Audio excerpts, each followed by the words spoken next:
The Psychology of Money, Introduction Summary. The Psychology of Money by Morgan Housel is a captivating exploration of how our emotions, decisions, and psychology influence the way we think about and manage money. Rather than focusing on traditional financial advice or complex investment strategies, Housel dives deep into the behavioral side of finance, how our personal experiences, biases, and feelings affect the choices we make with our wealth. The book is structured around timeless lessons and stories that explain why financial success is often more about how you behave than how much you know. It explores the role of luck, risk, and human emotions like fear and greed.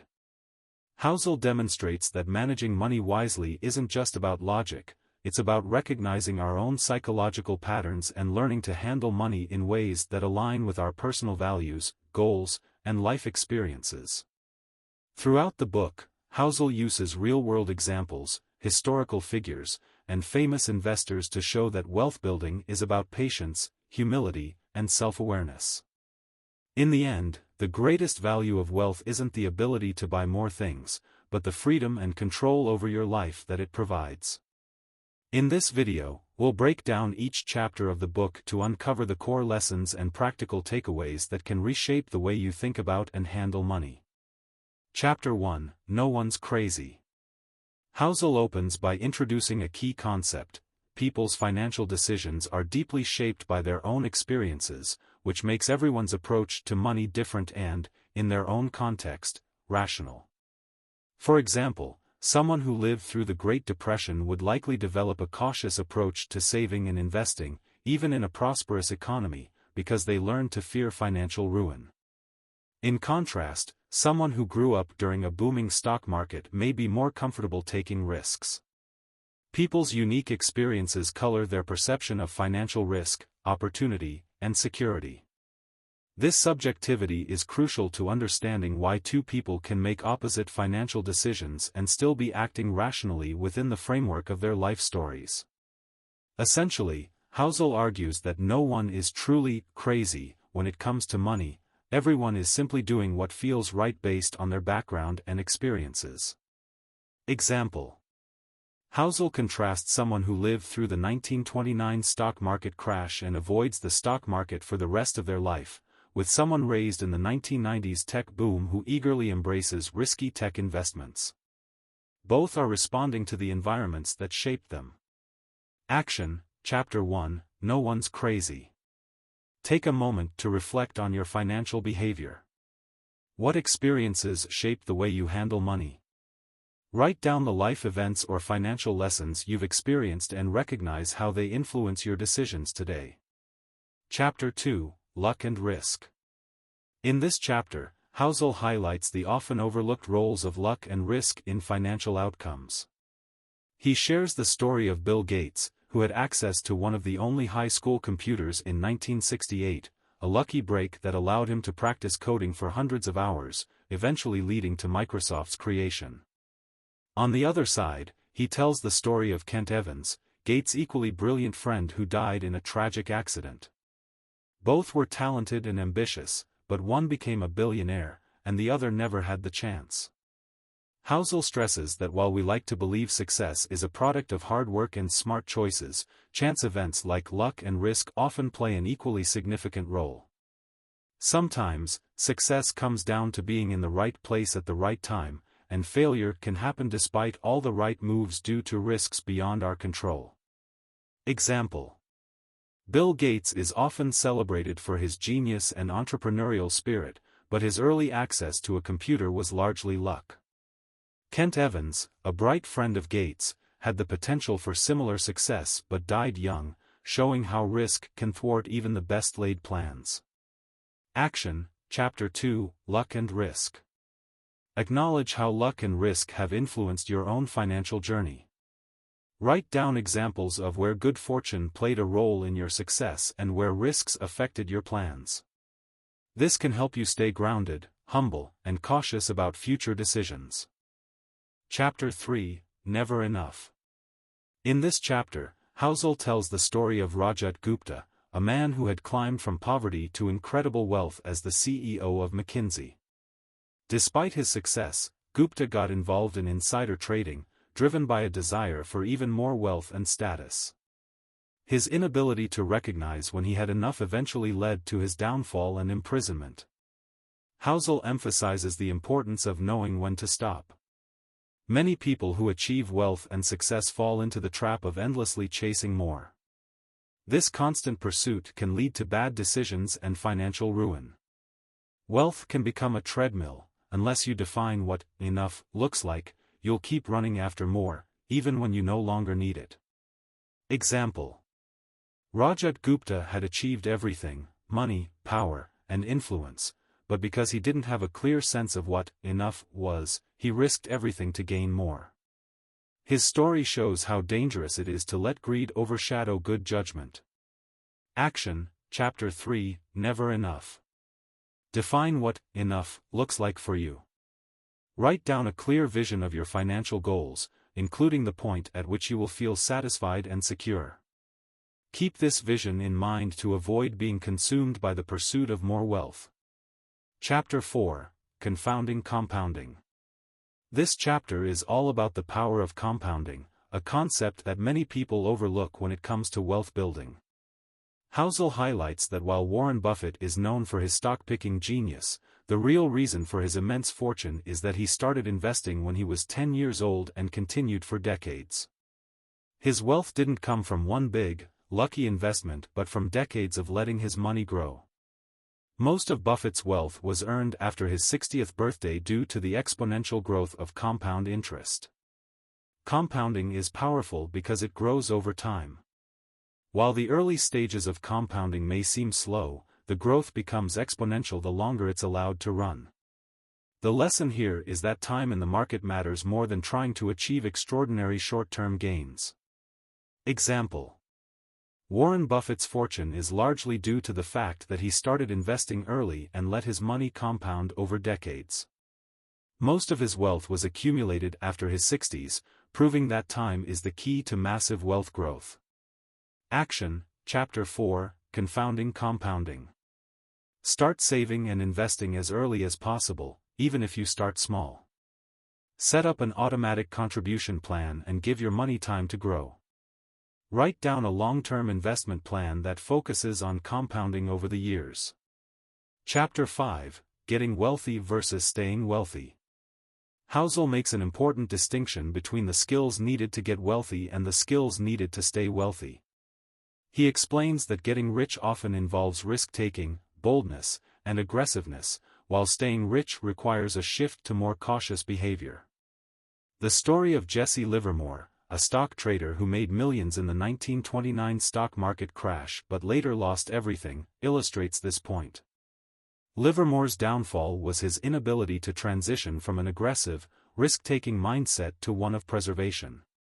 To accumulate wealth, you may need to take bold actions, but once you've gained that wealth, the priority should shift to protecting it. This requires humility, risk management, and the realization that your fortune could disappear just as quickly as it was earned. Example: Jesse Livermore was one of the most successful stock traders in history, making millions during the Great Depression, but he lost his fortune due to reckless trading later on. His story highlights the importance of shifting from risk-taking to wealth preservation. Action, Chapter 5, Getting Wealthy versus Staying Wealthy. As you accumulate wealth, develop a strategy for preserving it. Write down your approach to managing risk and protecting your wealth over the long term. Be aware that the same strategies that help you build wealth may not be the best for keeping it. Chapter 6, Tails, You Win. This chapter introduces the idea of tail events, the rare, unexpected occurrences that have outsized impacts on success. Housel explains that in many cases, most financial success comes from just a few big decisions or investments. In venture capital, for example, firms invest in dozens of startups, but the success of just one or two major companies, like Uber or Airbnb, often drives the majority of their returns. This concept shows that you don't have to be right all the time, what matters is being right when it counts. A few big wins can make up for many small losses. The key is to stick around long enough for those tail events to happen and to remain patient, and the results aren't immediate. Example: venture capitalists may invest in 100 startups, but only 1 or 2 become massively successful. These few tail events often account for the bulk of their returns, showing that a few big wins can drive overall success. Action, Chapter 6, Tails, You Win. Don't be discouraged by small failures or setbacks. Keep your eyes on the long-term game and remember that a few big wins can make up for many minor losses. Write down your long-term financial goals and commit to staying patient and persistent. Chapter 7, Freedom. In this chapter, Housel argues that the ultimate goal of wealth isn't to accumulate more things, but to achieve freedom, the ability to control your time and live life on your own terms. Many people mistakenly believe that wealth is about luxury cars, expensive homes, or lavish vacations, but the true value of money is in the autonomy it provides. The ability to choose how you spend your time, whom you spend it with, and what you focus on is far more valuable than any material possession. Housel emphasizes that while people may chase money for the status or pleasure it brings, the real reward of financial security is freedom from financial stress and the ability to shape your life according to your values. Example: Housel shares the story of people who retired early and found that their greatest joy wasn't in spending money but in having the freedom to pursue their passions and spend time with family. Action, Chapter 7, Freedom. Think about how money can give you freedom, not just material things. Write down what your ideal life would look like if you had full control over your time, and use this vision to guide your financial decisions. Focus on creating financial security that allows you to live on your own terms. Chapter 8, Man in the Car Paradox. This chapter explores the status symbol paradox. People often buy expensive things to impress others, but those other people aren't thinking about them, they're imagining themselves with those possessions. Housel explains that when someone buys a luxury car, they think people will admire them, but in reality, those people are just thinking about how they would look in that car. True respect and admiration don't come from material possessions, they come from how you treat others and live your life. Housel argues that chasing status through wealth is a losing game because material goods rarely bring the fulfillment or recognition we seek. Example: some of the wealthiest people drive modest cars, like Toyotas, rather than luxury vehicles because they recognize that respect doesn't come from possessions. They focus on financial independence, not on impressing others. Action, Chapter 8, Man in the Car Paradox. Avoid making purchases with the sole aim of impressing others. Reflect on why you want expensive items, and focus on spending money in ways that bring you personal satisfaction. Write down your motivations behind big purchases and consider whether they align with your values or are driven by status seeking. Chapter 9, Wealth is What You Don't See. Housel flips the conventional definition of wealth in this chapter, explaining that real wealth is invisible. When you see someone with a big house, flashy car, or expensive clothes, you're seeing signs of spending, not wealth. True wealth is the money that isn't spent, the money that's saved and invested, quietly growing in the background. The wealthiest people often don't flaunt their money, they prioritize financial independence over visible luxury. Housel emphasizes that many people focus on showing off their success through material goods, but those who are truly wealthy don't feel the need to display their wealth. They focus on saving, investing, and growing their financial security.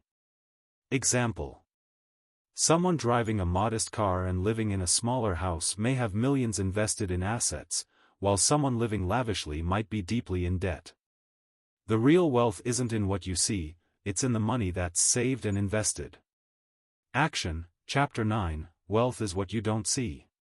Shift your mindset from spending to saving. Focus on building real wealth through saving and investing, rather than spending money on outward appearances. Write down your financial goals for savings and investments and track your progress toward long-term financial security. Chapter 10, Save Money. Saving money isn't just about reaching a specific financial goal like buying a house or retiring. Housel explains that saving provides flexibility and peace of mind. The ability to handle unexpected expenses, change jobs, or seize opportunities comes from having savings.